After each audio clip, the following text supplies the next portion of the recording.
Ia, câte păpuși are fata?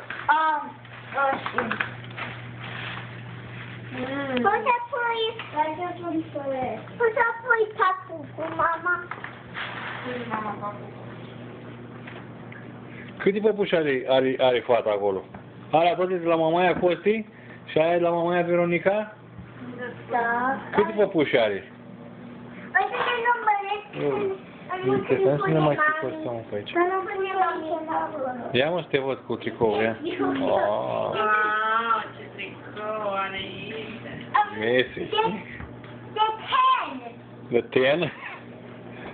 Ai, ce tricou frumos are aici.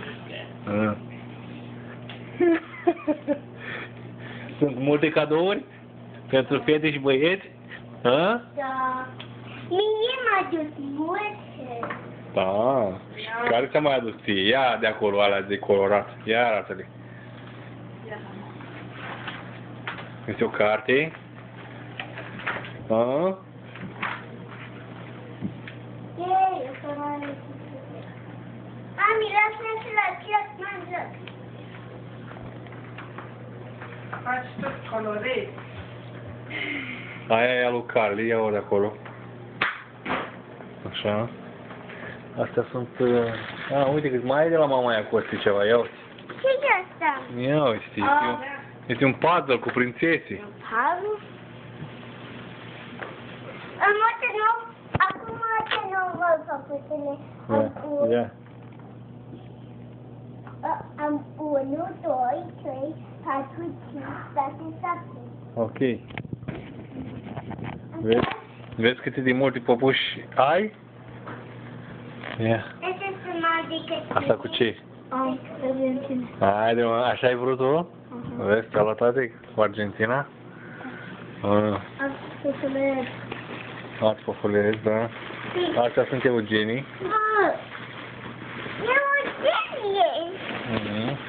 Uite, am luat și două de astea de unt. Știi unt de la ca cum mâncam noi? Mai sunt proaspete ea? Păi nu sunt bun sărași, da. Lego. Alt Lego.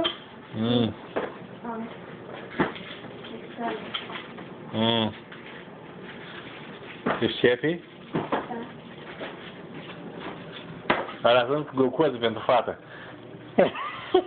Auzi, le-a luat pe toate. N-am luat, cum nu le-a luat pe toate? N-am încă pot.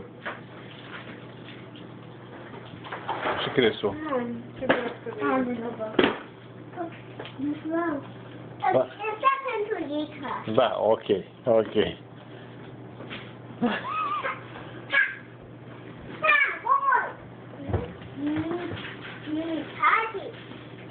S-a mort.